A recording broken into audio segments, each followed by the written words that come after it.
my cake, I just bought this. I don't know, Apple. I'm eating an onion. See? Oh, who did it? I don't know. Who ate the powdered donuts? Earlier it was 10, now it's just 3. That's not me. I hate liars. We have to be honest here. We are only 3, oh. How can I eat that? I'm vegan.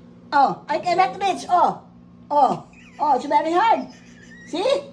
Who ate my Jollibee spaghetti? I was not born to be a thief. But there's a thief in this house. And we will find out who she is. She? They or them.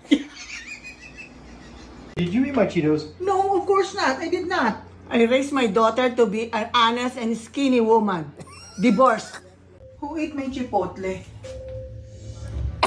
There's something mysterious happening in this house. I think it's a ghost. Who ate my PB&J sandwich? First, Apple, there's a thief. Second, there's a ghost. Now you're hallucinating. Why don't you see a doctor? What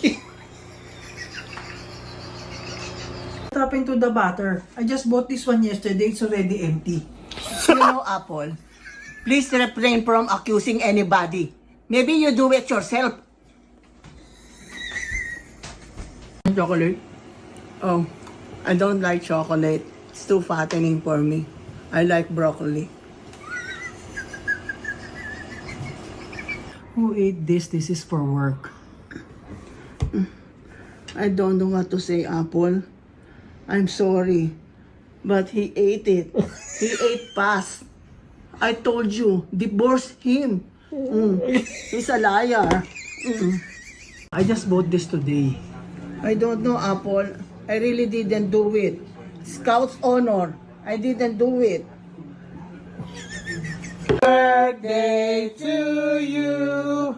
Happy birthday to you. Happy birthday, happy birthday. Happy birthday, Apple. Blow your candle, Apple. Oh, I will slice it for you. Do you like the cake, Apple? Huh? It's very nice.